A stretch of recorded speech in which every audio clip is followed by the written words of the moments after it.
ভাবুন তো, একটা খাবার যেটা খাওয়ার আগে ভাঙতে হয়।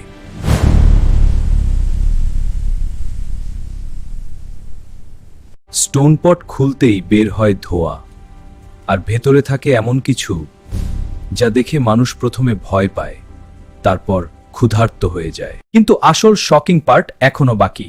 এই খাবার স্পুন দিয়ে খাওয়া হয় না, আগে ক্রাশ করতে হয়। এটা স্যুপ, না কেবাব, না ম্যাশড মিট?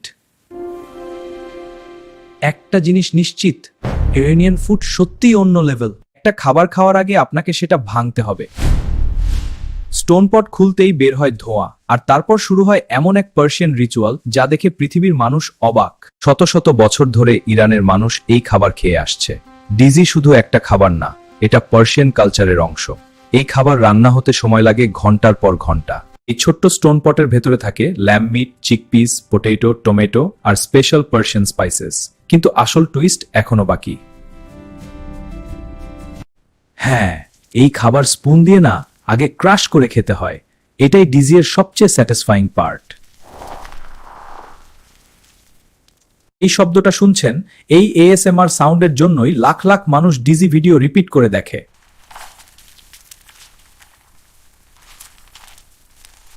خانواده‌ام بیاید با هم دیزی بخوریم. بله نان فرو کنی. ممنون، بو خیلی خوبه. این لحظات خانوادگی بهترینه. ইরানে এই খাবার একা খাওয়া হয় না, পরিবার আর বন্ধুর সাথে বসে ধীরে ধীরে উপভোগ করা হয়। সবচেয়ে মজার ব্যাপার হলো ডিজি একই সাথে স্যুপ আবার ম্যাশড মিট ডিশও। এক খাবারে দুই এক্সপিরিয়েন্স। প্রথমবার এই খাবার দেখলে প্রায় সবাই কনফিউজ হয়ে যায়। কেউ বলে স্যুপ, কেউ বলে কেবাব।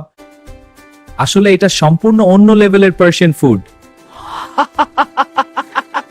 এই খাবারের প্রতিটা বাইট যেন হিস্ট্রি আর ট্র্যাডিশনের টেস্ট।